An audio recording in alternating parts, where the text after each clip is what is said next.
Казвам се Атанас Грозданов, работя като главен асистент в катедра зоология и антропология на биологическия факултет и също така съм един от основателите на клуб Скорец, който функционира към катедрата, но също така има участници в целия факултет.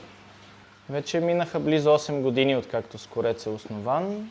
Идеята за неговото основаване беше свързана с това, че искахме много във факултета да има една организация, която да запалва допълнително студентите към биологичната наука, да им създава стимул да учат повече, да се занимават с допълнителни неща, да излизат на терен, да участват в експедиции, а също така да могат да видят част от животните и растенията, които изучават на лекции и упражнения и на живо. Бихме искали по възможност да свържем теоретичната част от обучението на студентите и с практически момент. Теренни експедиции, също така доброволчески акции, свързани с залесяване, с поставяне на къщички за птици, с образователни кампании, практика и теория в едно. Живите ни животни постоянно растат като колекция, тъй като тя се обогатява по много начини. Част от тях сме закупили чрез наши приятели и спомоществователи, други са ни подарени, трети идват до нас от хора, които нямат възможност да се грижат повече за тях.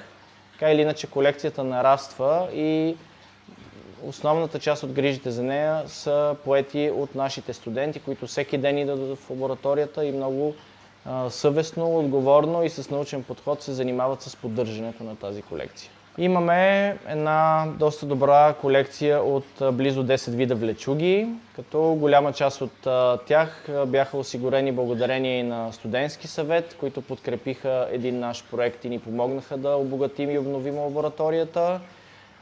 Имаме 5 или 6 вида риби. Част от тези риби са видове, които се срещат и в България, което за нас е много ценно, защото студентите ги учат на упражнения и лекции. Тук им ги показваме и на живо.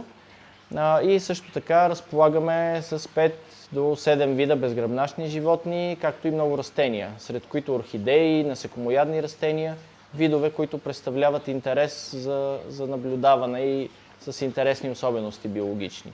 Клуба до голяма степен от доброволческа организация и разбира се, нашите усилия тук са доброволни, а чисто материалните разходи, свързани с храни и консумативи, се осигуряват от малки благотворителни акции, които организираме съвместно с студентите, както и от наши приятели, колеги, които стават все повече, почитатели на клуба, които ни помагат, за да поддържаме нашата, според нас, много ценна дейност.